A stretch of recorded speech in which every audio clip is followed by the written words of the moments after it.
ओम पितृभ्य देवताभ्य नमः। ऐसी मान्यता है कि श्राद्ध पक्ष में पितर धरती पर आते हैं। माना जाता है कि पितृ पक्ष में पितरों का संबंध प्रकृति से भी होता है। पितृ पक्ष में मनुष्य से लेकर पक्षी तक कई रूपों में पितर हमारे घर के द्वार पर आ सकते हैं, बस हम उन्हें पहचान नहीं पाते। किन किन रूपों में पितर हमारे द्वार पर आ सकते हैं, इस बारे में पहले जानते हैं। उसके बाद हम सुनेंगे पितृपक्ष के दिनों में सुनी जाने वाली कुछ कथाएं। पितृपक्ष के समय अगर कोई घर में मेहमान, गरीब या असहाय व्यक्ति आए तो उनका कभी अनादर ना करें, उन्हें खाली हाथ ना जाने दें, बल्कि उनके भोजन की व्यवस्था अवश्य करें।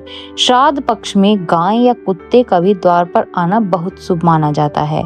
अगर यह रास्ते पर दिख जाए तो इन्हें मारकर भागना नहीं चाहिए, बल्कि इनको कुछ न कुछ खाने को जरूर देना चाहिए। पितृपक्ष में घर पर आए हुए कौवे को कभी न भगाएं, बल्कि कौवे को भी भोजन दें। ऐसा करने से पितर प्रसन्न होते हैं। धार्मिक मान्यताओं के अनुसार पितर पक्ष में 15 दिनों तक कौवे के द्वारा ही पितर अन्न ग्रहण करते हैं। इससे न सिर्फ वे तृप्त होते हैं, बल्कि अपने परिवार जनों को भरपूर आशीर्वाद भी देते हैं। हिंदू धर्म ग्रंथों के अनुसार मनुष्य पर 3 प्रकार के ऋण होते हैं, जिनमें पितर ऋण, देव ऋण और ऋषि ऋण प्रमुख माने गए हैं, और इन सब में भी सर्वोपरि है पितर ऋण। पितृ पक्ष में श्रद्धा पूर्वक श्राद्ध कर्म करके परिजन अपने इन तीनों ऋणों से मुक्त होकर मोक्ष को प्राप्त कर सकते हैं। पितृपक्ष के दिनों में पितरों के नाम से श्राद्ध तर्पण के अलावा पितरों की कथा का श्रवण करके अगर उसका पुण्य पितरों को अर्पित कर दिया जाए तो उससे भी पितृगण तृप्त और प्रसन्न हो जाते हैं। ब्रह्मवैवर्त पुराण के अनुसार देवताओं को प्रसन्न करने से पहले मनुष्य को अपने पितरों को प्रसन्न करना चाहिए, और ज्योतिष के अनुसार पितृ दोष को सबसे जटिल कुंडली दोषों में से एक माना जाता है। पितरों की आत्मा की शांति के लिए हर साल भाद्रपद शुक्ल पूर्णिमा से अश्विन कृष्ण अमावस्या तक के काल को, जिसे पितृपक्ष कहा जाता है, पितरों के नाम से दान पुण्य आदि कार्य किए जाते हैं। ऐसी मान्यता है कि इस दौरान कुछ समय के लिए यमराज जी पितरों को आजाद कर देते हैं, ताकि वे अपने परिवारजनों द्वारा किया गया श्राद्ध ग्रहण कर सकें। भगवत गीता का पाठ या श्रीमद् भागवत पुराण की कथाओं का श्रवण करने से भी पितर प्रसन्न हो जाते हैं। त्रेता युग में माता सीता द्वारा महाराज दशरथ के पिंडदान की कथा तो सभी को मालूम होगी, लेकिन श्राद्ध का प्रारंभिक उल्लेख द्वापर युग में महाभारत काल के समय में मिलता है। महाभारत के अनुसार पर्व में भीष्म पितामह के महाराज युधिष्ठिर के साथ श्राद्ध के संबंध में बातचीत का वर्णन मिलता है। महाभारत काल में सबसे पहले श्राद्ध का उपदेश अत्रि मुनि ने महर्षि निमि को दिया था। इसे सुनने के बाद ऋषि निमि ने श्राद्ध का आरंभ किया। उसके बाद अन्य महर्षियों और चारों वर्णों के लोग भी श्राद्ध करने लगे। वर्षों तक श्राद्ध का भोजन करते रहने से पितर देवता पूर्ण तृप्त हो गए। श्राद्ध का भोजन लगातार करने से पितरों को अजीर्ण रोग हो गया। इससे उन्हें अब कष्ट होने लगा। अपनी इस समस्या को लेकर वे ब्रह्मा जी के पास गए और उनसे इस रोग की मुक्ति दिलाने की प्रार्थना की। पितरों की प्रार्थना से द्रवित होकर ब्रह्मा जी ने कहा कि आपका कल्याण तो अग्निदेव करेंगे। तब अग्निदेव ने पितरों से कहा कि अब से श्राद्ध में मैं आपके साथ भोजन करूंगा, मेरे साथ रहने से आपका अजीर्ण दूर हो जाएगा। यह सुनकर पितर बड़े प्रसन्न हुए।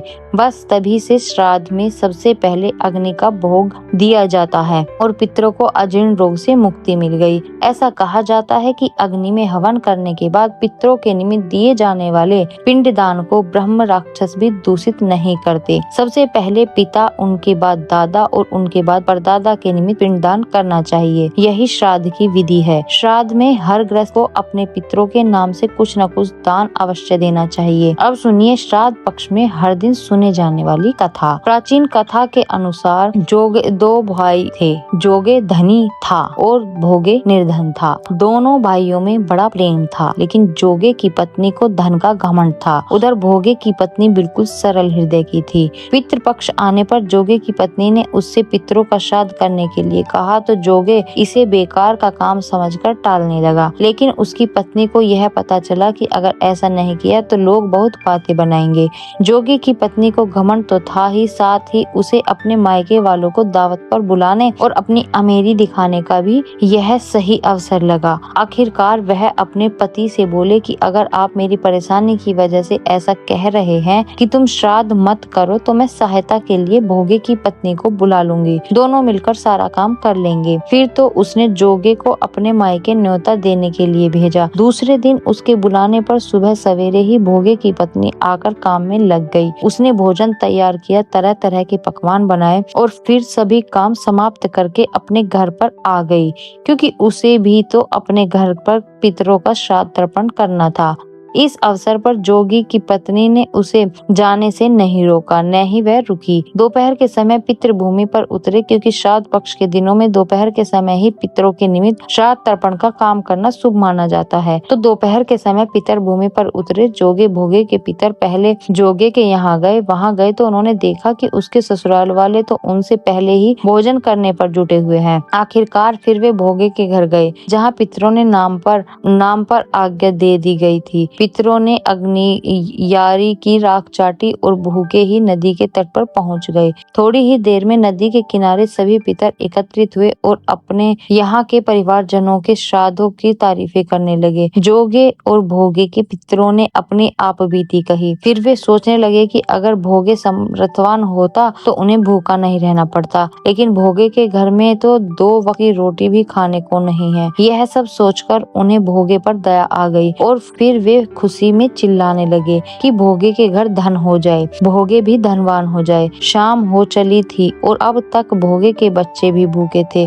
उन्होंने अपनी माँ से कहा, माँ भूखी लगी है। तब बच्चों को टालने के लिए भोगे की पत्नी ने कहा, जाओ आंगन में होदी रखी है, जाओ और उसे खोल लो, जो कुछ भी मिले बांट कर खा लेना। बच्चे आंगन में गए तो देखा कि वहाँ तो होदी मोहरों से भरी पड़ी है। वे दौड़कर माँ के पास पहुँचे और सारी बात माँ को बताई। माँ को विश्वास नहीं हुआ। आंगन में जब भोगे की पत्नी ने यह सब देखा तो वह भी हैरान रह गई। इस तरह पितरों की कृपा से वह गरीब भोगे भी धनवान हो गया। धन पाकर वह कभी घमंडी नहीं हुआ। और फिर अगले साल का पितृपक्ष आया। भोगे की पत्नी ने श्राद्ध के दिन 56 प्रकार के भोग बनाए। ब्राह्मणों को अपने घर बुलाकर श्राद्ध किया, भोजन कराया और दक्षिणा दी। सोने चांदी के बर्तन में जेठ जेठानी को भोजन कराया, जिससे पितर बहुत प्रसन्न और तृप्त हुए। यह थी श्राद्ध पक्ष के दिनों में सुने जाने वाली जोगे और भोगे की कथा। अगर आपको अच्छी लगी हो तो वीडियो को लाइक करके चैनल को सब्सक्राइब करें और कमेंट में पितृ देवता की जय जरूर लिखें।